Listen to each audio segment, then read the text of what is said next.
좋아요, 구독 부탁드립니다. 안녕하세요 여러분, 반갑습니다. 여러분의 오타쿠 1타 강사, 은퇴한 오타쿠 투머치 토커 고요한 남자 고요입니다. 자, 여러분 혹시 만화 왕국 SBS라는 이야기 들어보셨나요? 아니, SBS가 무슨 만화 왕국이야? 라고 생각하실 분들도 있을 것 같은데, 지금으로부터 약 20년 전, 20년도 더 된 그 옛날에는 SBS가 스스로를 만화 왕국이라고 부르던 시절이 있었습니다. 왜 SBS가 스스로를 만화 왕국이라고 불렀느냐? 그거는 SBS가 그동안 방영했던 만화들을 잠깐 알아보면 뭔가 어느 정도는 납득이 가는 점이 있는데요. 일단 기본적으로 지금 생각나는 것만 이야기해봐도 슬램덩크, 그리고 기동전함 나데시코, 그리고 에스카플로네, 마법기사 레이어스, 카드캡터 체리, 뭐 포켓몬스터, 보노보노, 이런 식으로 되게 굉장히 히트한 만화들을 많이 방영했었는데요. 그 당시 굉장히 트렌디한 만화들을 갖고 오면서 스스로를 만화 왕국이라고 불렀던 적이 있습니다. SBS가 방영했던 그 많은 만화들 사이에서도 특히 만화 왕국 SBS의 시대를 연 작품이 있는데요. 그 포문을 연 작품 뭐냐? 바로 슬레이어즈입니다. 자, 그러면 오늘은 SBS가 스스로를 만화 왕국이라고 부르게 된 계기가 된 바로 그 작품 슬레이어즈에 대해서 조금 알아보도록 하겠습니다. 자, 슬레이어즈는 일단 원작은 소설이었어요. 그것도 라이트 노벨이라고 하는 장르의 소설이었는데요. 여러분들 지금은 라이트 노벨이라는 거 아주 흔하죠? 라이트 노벨 많이들 알고 계실 것 같은데, 뭔가 좀 그냥 일반 소설보다는 조금 가볍고 표지가 만화 그림체로 좀 그려져 있거나 안에 있는 사파들도 좀 만화풍의 그림을 갖고 있는 게 라이트 노벨이다 라고 말씀드릴 수 있을 것 같은데요. 예전에는 좀 생소했지만 지금은 굉장히 많잖아요. 왜냐면 라이트 노벨을 원작으로 한 애니메이션들이 굉장히 많이 나오고 있기 때문에 뭐 요즘은 라이트 노벨 원작이 아닌 애니메이션을 찾기가 더 힘들죠. 하지만 이 당시에는 그렇지 않았습니다. 이 원작이 된 라이트 노벨 소설 슬레이어즈, 그 슬레이어즈가 어떻게 탄생했느냐? 이 소설의 작가님은 칸자키 하지메라는 분이에요. 이 칸자키 하지메라는 분이 소설가가 된 이야기도 되게 좀 흥미로운데, 사실 이분은 처음부터 소설가는 아니었고 회사원이었다고 합니다. 평범한 회사원이던 어느 날 소설 공모전을 하나 보게 돼요. 소설 공모전. 보면서 이 공모전에 나도 한번 내봐야겠다 하고 처음에는 SF물을 좀 생각했었는데, 이 SF물은 아무래도 좀 쓰기가 어렵잖아요. 그래서 이거를 조금 바꾼 게 판타지물을 써야겠다. 판타지물을 써야겠다 하면서 뭐 퇴근하는 길에 중얼중얼 거리면서 마법의 주문을 만들거나 하는 식으로 해서 후다다닥 그냥 아무 생각 없이 써내려간 작품이 있습니다. 근데 그 작품이 덜컥 상을 받아버린 거예요. 그러면서 연락이 왔죠, 출판사에서. 상 받게 되셨는데 이걸로 데뷔하겠냐? 근데 그 당시에 칸자키 하지메 씨는 집에 전화가 없었다 그래요. 그래서 공중전화에서 그 전화를 하고 있었는데 이제 고민을 하게 되지 않습니까? 이걸 해야 되나? 내가 회사를 때려치고 소설가가 돼야 되나? 고민을 약간 하고 있을 때 공중전화에 그 돈이 떨어져 가는 게 보인 거예요. 옛날 공중전화 써보신 분들 알겠지만 돈이 다 떨어지면 어떻게 되죠? 전화가 끊어지죠? 그래서 전화가 끊어지기 전에 대답을 해야겠다 라고 생각하고 그러면 하겠습니다 라고 해서 데뷔하게 됐고, 바로 그 작품이 슬레이어즈입니다. 이렇게 그냥 우연히 쓰게 된 작품이 덜컥 데뷔를 하게 됐고, 그리고 엄청난 히트를 하게 되는데요. 그렇게 해서 미디어믹스라는 거 혹시 아시나요? 미디어믹스? 미디어믹스가 무엇이냐? 이 슬레이어즈 같은 경우는 원래 원작이 라이트 노벨이죠. 라이트 노벨이라는 소설인데, 이 소설이 히트하게 되면서 이게 애니메이션화가 되고 만화책으로 또 코미컬라이즈가 되고 게임화가 되고, 이런 식으로 하나의 미디어에서 여러가지 미디어로 뻗어나가는 걸 미디어 믹스라고 하는데, 요즘은 이거를 원소스 멀티유즈라고 하죠. 요즘 분들에겐 원소스 멀티워즈라고 하는 단어가 조금 더 익숙할 것 같은데, 과거에는 이걸 미디어 믹스라고 불렀습니다. 이 미디어 믹스에 어떻게 보면은 원조격이다 미디어 믹스의 시대를 열었다라고 할 수 있는 게 바로 이 슬레이어즈라는 작품인데요. 이 슬레이어즈가 애니화가 되면서 더욱더 히트했어요. 그래서 그런지 이제 SBS에서도 진정한 만화 왕국이 되기 위해서 이 슬레이어즈라는 작품을 방영하게 됩니다. 이 슬레이어즈라는 작품을 갖고 와서 방영을 하게 되는데 이름을 바꿨죠. 뭐였냐? 마법소녀 리나. 마법소녀 리나라는 이름으로 로컬라이징해서 방영을 했습니다. 그런데 이게 웬걸 대박이 난 거예요. 이 당시 어느 정도 대박이 났었냐? 이 슬레이어즈가 시청률이 39%나 나와버린 거야. 와, 이 대단하지 않습니까? 지금은 상상하기도 힘든 시청률이죠. 39%. 뭐 이 당시에는 물론 지상파 방송들만 잔뜩 있었기 때문에 가능할 수도 있겠다라고 생각하실 수도 있겠는데 이 작품이 애니메이션이었고 이 방영 당시가 97년이었다는 걸 감안하면 애니메이션이 39%의 시청률을 낸다? 이건 말도 안 되는 일인 거죠. 이런 슬레이어즈의 대박에 이어서 SBS는 1기인 슬레이어즈에 이어서 2기 넥스트까지 방영을 하게 되는데 이 당시에 되게 뒤에서 이 SBS의 성공을 안 입곱게 보는 조직이 있었습니다. 거기가 어디냐? 바로 투니버스. 투니버스는 다들 알고 계시죠? 투니버스 같은 경우가 96년에 개국을 했어요. 그러면서 만화는 어린이들만의 전유물이 아니다. 청소년도 어른도 볼 수 있는 그런 만화 채널 만들겠다. 진정한 만화 채널이다.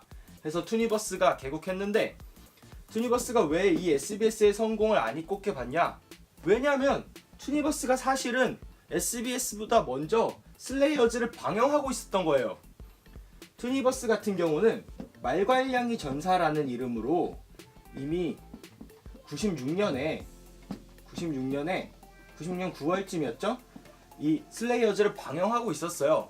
그런데 SBS가 갑자기 97년에 슬레이어즈를 마법소녀 리나라는 이름으로 방영을 하면서 시청률 39%까지 나오는 대히트를 치니까 짜증이 난 거야.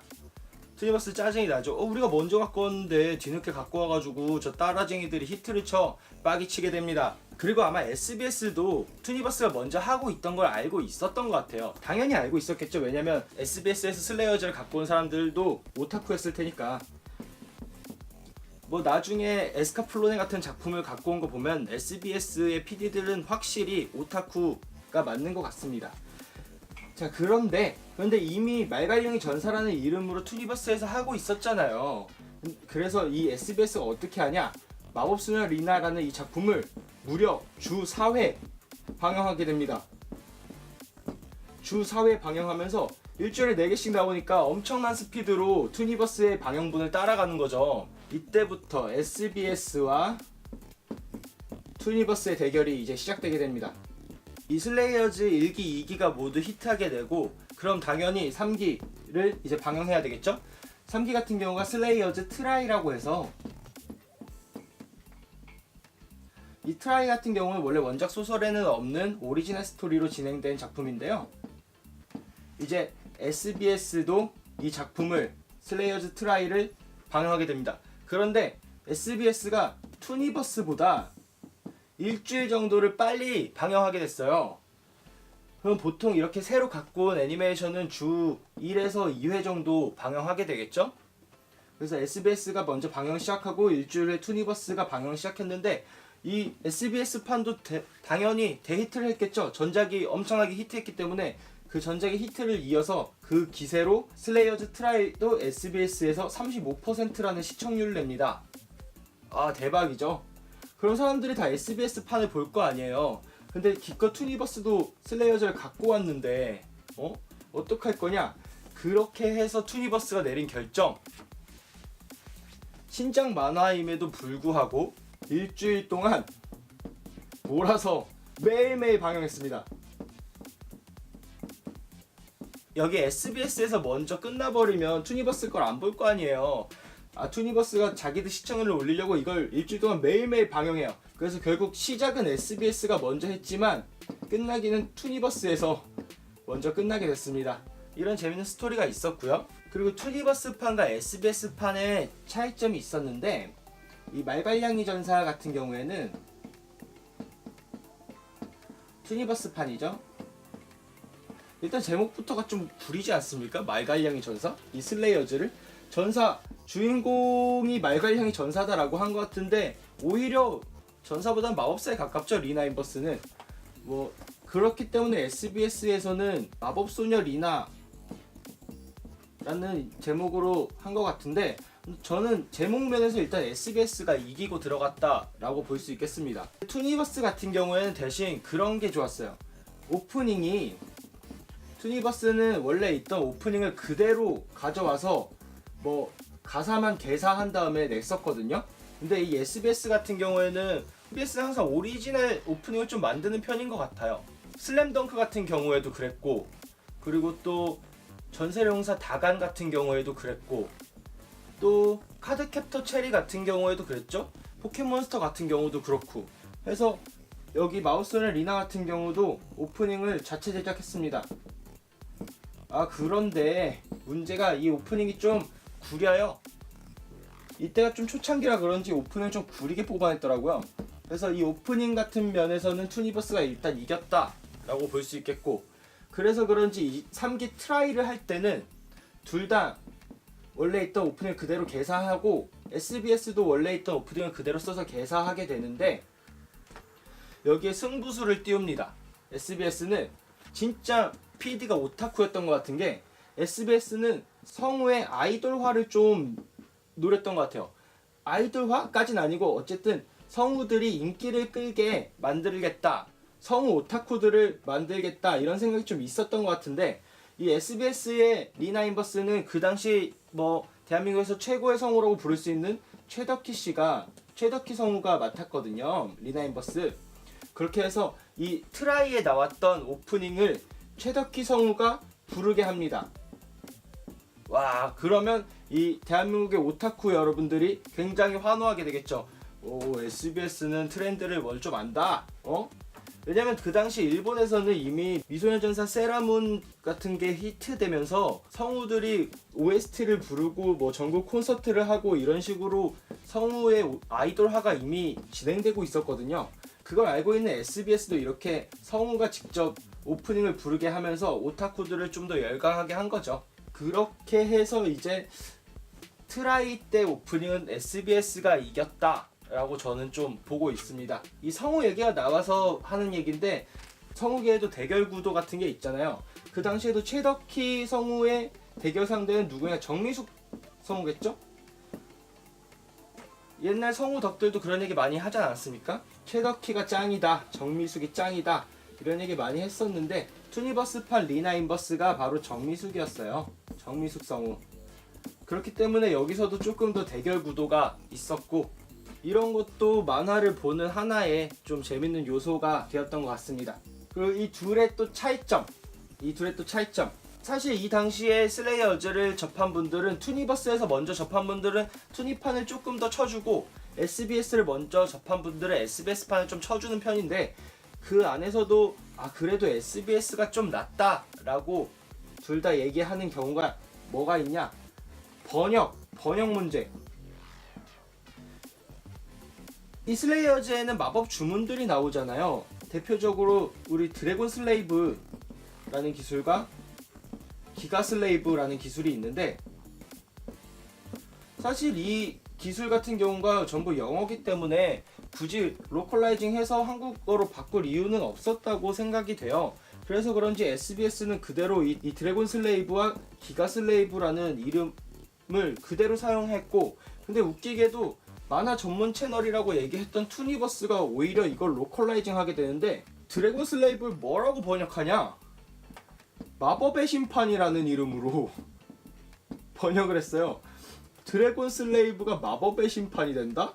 이 드래곤 슬레이브 같은 경우가 왜 이름이 드래곤 슬레이브냐면 이 기술 한 방으로 최강의 종족인 드래곤을 잡을 수 있다. 그렇게 해서 드래곤 슬레이브라는 이름이 붙은 주문인데 이거를 마법의 심판이라는 어디서 나왔는지도 모를 촌스러운 이름으로 바꿔버렸다. 그리고 또 한 가지, 이건 진짜 대박. 기가 슬레이브를 뭐라고 바꿨냐? 바로 정의의 슬레이브. 정의의 슬레이브라는 말도 안 되는 이름으로 바꿨다. 와, 이거는 제가 그 당시에 초등학생이었음에도 불구하고 너무나 유치해서 못 봐주겠다라고 생각한 기억이 남아 있습니다. 이런 번역 면에서는 SBS가 확실히 완승하였다라고 볼 수 있겠죠. 이렇게 해서 SBS는 이 슬레이어즈라는 작품으로 대한민국의 만화 광풍을 불어왔다라고 할 수 있겠습니다. 이 이후에 방영했던 작품들 또 보면은 기동전환 나데시코 같은 경우도 진짜 일본에서 오타쿠들만 좋아하고 있었던 그런 작품을 어떻게 찾아와서 방영을 했는지 진짜 그건 대단하다라고 볼 수 있겠고요. 그 당시 SBS는 진짜 만화 왕국이라고 불러도 손색이 없을 정도였다라고 생각합니다. 일단 포켓몬스터 같은 경우가 진짜 대박이었죠. 그거에 비해서 투니버스는 조금 제가 봤을 때는 매니악한 작품들을 많이 갖고 왔던 것 같아요. 제 기억이 맞다면 그때 투니버스가 레인이라던가 또 부기팝은 웃지 않는다 이런 진짜 매니악한 작품들을 많이 갖고 왔었거든요. 오히려 SBS는 대중적인 히트한 만화들을 많이 갖고 왔고, 그렇게 해서 일단 그 당시에는 투니버스보다는 SBS가 만화 왕국이라는 이름을 가져갈 자격이 있었다 라고 이렇게 보여집니다. 물론 그 이후에 SBS도 조금 안일하게 대처한 부분들이 있었죠. 저는 에스카플로네 같은 경우가 좀 SBS의 자만심이 드러난 부분이다 라고 생각하는데, 이 에스카플로네 같은 경우는 진짜 명작이잖아요. 근데 사실 에스카플로네도 일본에선 그렇게 히트하진 못했죠. 왜냐면 그 당시 에반게리온이라는 만화가 끝난 지 얼마 안 됐기 때문에 다들 에반게리온에 좀 한눈이 팔려 있었고, 에스카플로네 같은 경우는 일단 미국에서 조금 더 히트한 면이 없잖아 있는데, 그래도 명작이라고 불리고 있는 이 에스카플로네를 SBS가 가져와서 굉장히 잘 했어요. 방영 굉장히 잘했고, 오프닝도 또다시 최덕기 성우가 부르게 하면서 되게 잘 만들었었는데, 이게 그 당시 SBS는 애니메이션을 6시에 방영했었거든요. 골든타임이라고 불리는 6시. 근데 6시에 아이들이 보기에는 에스카플론이 너무 무거운 작품이지 않았나? 이런 면들은 조금 아쉬웠다라고 생각됩니다. 이거는 오히려 투니버스가 하는 편이 나았죠. 어쨌든 이런 일들이 있었는데요. 지금 와서는 SBS는 완전히 만화 왕국이라고 부를 순 없죠. 만화를 하고 있는지도 잘 모르겠고, 그리고 투니버스 같은 경우도 이제 더 이상 만화 왕국이라고 부르기 좀 아쉬운 게, 투니버스는 이미 2012년부터 키즈 넘버원이라고 스스로를 부르고 있잖아요. 키즈 넘버원 투니버스. 이 투니버스 같은 경우도 이제 거의 그냥 아동 채널이 돼버렸기 때문에 지금 와서는 둘 다 만화 왕국이라고 부르기에는 좀 아쉬운 면들이 있다, 이렇게 생각합니다. 자, 오늘 슬레이어즈를 중심으로 해서 SBS와 투니버스의 만화 왕국이 되고자 하는 그런 배틀을 조금 알아봤었는데, 어떻게 재밌게 보셨는지 잘 모르겠네요. 오늘 방송 재밌게 보셨다면 좋아요와 구독 눌러주시고, 다음엔 좀 더 재밌는 이야기로 찾아뵙도록 하겠습니다. 감사합니다.